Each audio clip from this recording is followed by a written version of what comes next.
নে, আমার সাথে বল বল বল বল।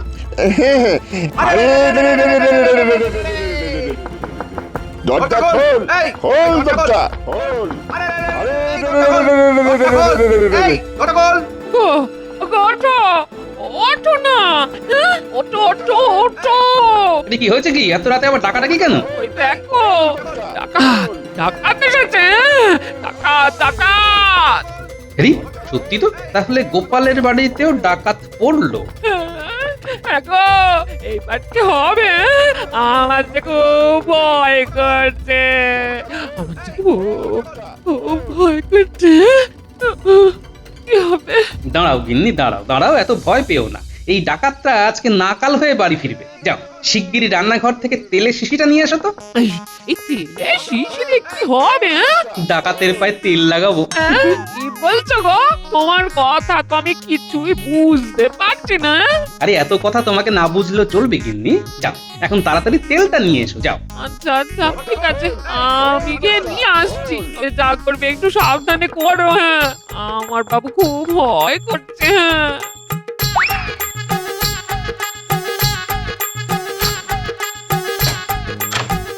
দরজা খোল, এই, খোল দরজা, খোল। খোল এই তো তেল চলে এসেছে, এইবারে ডাকাত হবে আমার হাতে কুপোকাত।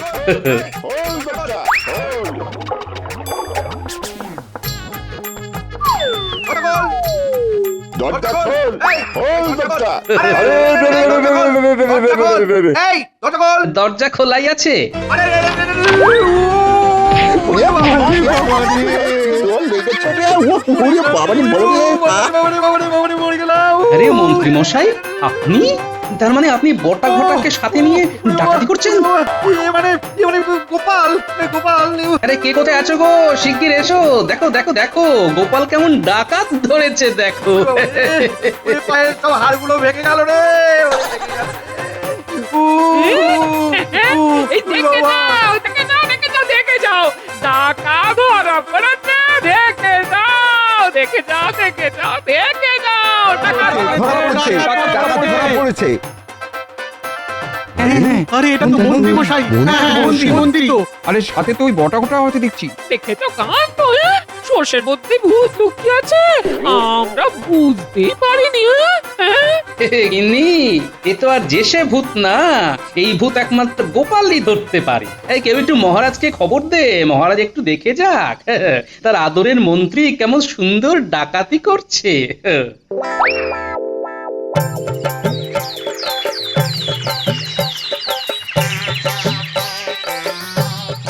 দিন মন্ত্রী মশাই দিন। গোপাল, গোপাল, তোমার বাড়ি থেকে তো আমি ডাকাতি করিনি, তাহলে তুমি কেন আমার থেকে 2 আনা সোনা নেবে?